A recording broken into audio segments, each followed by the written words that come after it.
मित्रों नमस्कार, आप सभी का हार्दिक स्वागत है हमारे इस चैनल लक्ष्य टू द पॉइंट में। और आज का हमारा विषय है यूपी बजट 2024-25। जी हां, प्रतियोगियों के लिए इसमें खास क्या है? प्रतियोगियों के लिए इसमें खास है 10 पॉइंट्स यानी 10 पॉइंट्स जो कि उनके एग्जाम्स के लिए बहुत महत्वपूर्ण है और खासकर ये 10 पॉइंट्स योजनाओं पे आधारित हैं। जी हां, इस साल के बजट में यूपी सरकार द्वारा कुछ नई योजनाओं की घोषणा की गई है जो कि आगामी परीक्षाओं में आपके प्री एग्जाम्स में, पीसीएस प्री में या फिर यूं कहा जाए यूपीएसआई में भी पूछा जा सकता है। आरओ एआरओ की परीक्षाओं में पूछा जाएगा, आरओ एआरओ मेंस की परीक्षाओं में, क्योंकि प्री की जो घोषणा हो चुकी है। तो हम इन योजनाओं को समझेंगे जो नए वित्त वर्ष में घोषित की गई हैं। साथ ही साथ इसकी अगली उपयोगिता क्या है? अगली उपयोगिता है पीसीएस मेंस की परीक्षा का जो सेकंड पेपर में सोशल जस्टिस आता है उसमें इसके प्रश्न पूछे जा सकते हैं। तो आप तैयार हो जाएं कॉपी पेन ले करके और नोट कर लें कि इस वित्त वर्ष में कौन सी योजनाएं पेश की गई हैं या फिर यूपी बजट 2024-25 के जो इंपॉर्टेंट 10 पॉइंट्स हैं वे क्या हैं। तो सबसे पहला इंपॉर्टेंट पॉइंट है कि उत्तर प्रदेश के इतिहास का यह सबसे बड़ा बजट है और इसको पेश किया है उत्तर प्रदेश के वित्त मंत्री सुरेश खन्ना ने। इस बजट की मौद्रिक कीमत कितनी है? तो इस बजट की मौद्रिक कीमत है 7,36,437 करोड़ 71 लाख रुपए। आप देख सकते हैं। तो सबसे पहला और सबसे इंपॉर्टेंट पॉइंट तो यह है कि यह यूपी के इतिहास का सबसे बड़ा बजट है। फिर इसके बाद दूसरा इंपॉर्टेंट क्या है? क्योंकि मैं योजनाओं से रिलेटेड मामले को ही यहां पर लेकर के आया हूं क्योंकि वही आपके एग्जाम में काम आने वाले हैं। तो सबसे बड़ा इंपॉर्टेंट यह है कि इसमें बजट में योजनाओं में कितना खर्चा किया गया है। तो अगर हम बात करेंगे तो योजनाओं के लिए कुल जो खर्च इसमें राशि रखी गई है वह है आपका 24,863 करोड़ 57 लाख रुपए।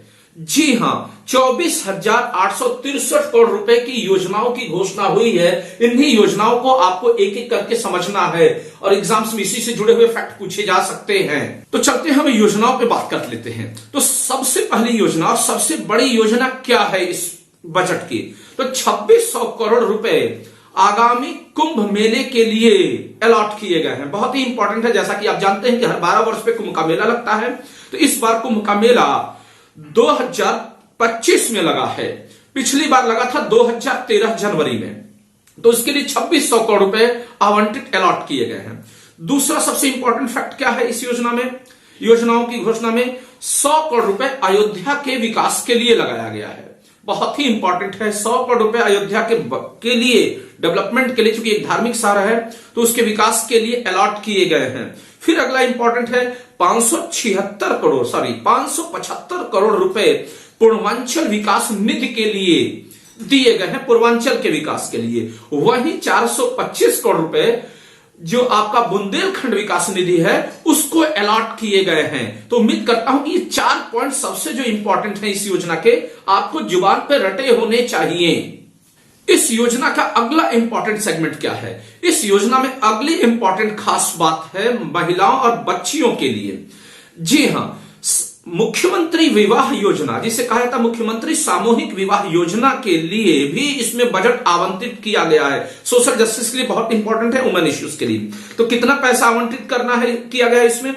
इसको लेकर के कहा गया है कि जो भी मुख्यमंत्री सामूहिक विवाह योजना का लाभ लेंगे परिवार, उसके तहत प्रत्येक बेटी को 51,000 रुपए की राशि दी जाएगी अनुदान के रूप में, यानी ग्रांट के रूप में 51,000 रुपया प्रत्येक जोड़े को दिया जाएगा जो मुख्यमंत्री सामूहिक विवाह योजना का लाभ लेगा। आप में से बहुतों को पता भी नहीं है कि यूपी में मुख्यमंत्री सामूहिक विवाह योजना जैसी कोई योजना भी चलती है। तो यह हुआ अगला इंपॉर्टेंट। फिर इसके बाद कौन सा बजट इन लड़कियों के लिए पेश किया गया है? तो अगला कहा गया है रानी लक्ष्मीबाई एवं बाल सम्मान कोष के तहत, ध्यान रखेंगे, रानी लक्ष्मीबाई एवं बाल सम्मान कोष है उत्तर प्रदेश सरकार का। इसके बारे में आपको पता होना चाहिए यदि पीसीएस के एग्जाम दे रहे हैं। इसके तहत महिलाओं के लिए कुछ विशेष राशि का प्रावधान किया गया है।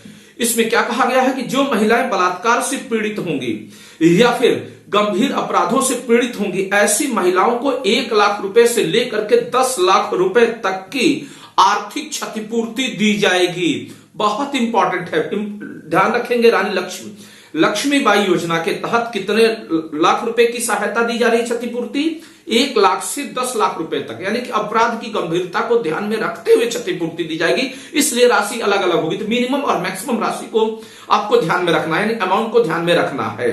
ये तो हुआ महिलाओं से जुड़ा हुआ मुद्दा। इस योजना की अगली खास बात क्या है? इस योजना की अगली खास बात है चिकित्सा का क्षेत्र। जी हां, चिकित्सा के विकास पर भी बहुत ध्यान दिया है मुख्यमंत्री हमारे योगी आदित्यनाथ जी ने। इन्होंने कहा क्या है? सबसे पहला काम है कि सरकारी और निजी मेडिकल संस्थानों में पीजी यानी एमडी और एमएस की सीटें बढ़ाई जाएंगी। जी हां, कितनी सीटें बढ़ाई जाएंगी? तो सरकारी सीटों में अगर देखा जाए तो एमएस और एमडी के यानी पोस्ट ग्रेजुएट की जो सीटें थी 741 थी।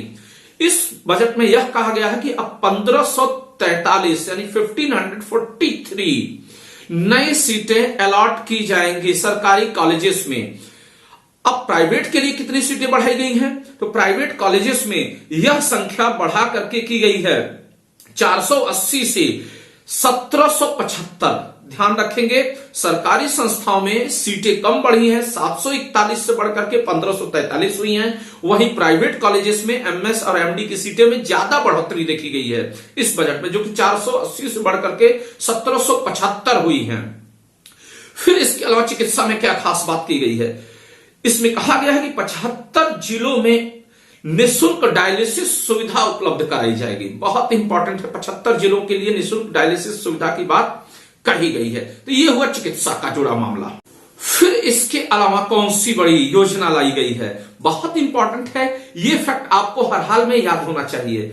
बनारस में एक नए मेडिकल कॉलेज की स्थापना की बात की गई है 400 करोड़ रुपए के लागत से।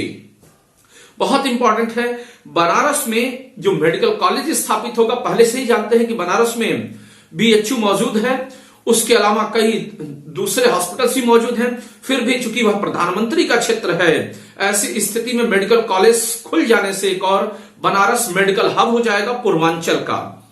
इसके अलावा लास्ट पॉइंट क्या है इंपॉर्टेंट? तो लास्ट इंपॉर्टेंट पॉइंट है स्वामी विवेकानंद युवा सशक्तिकरण योजना।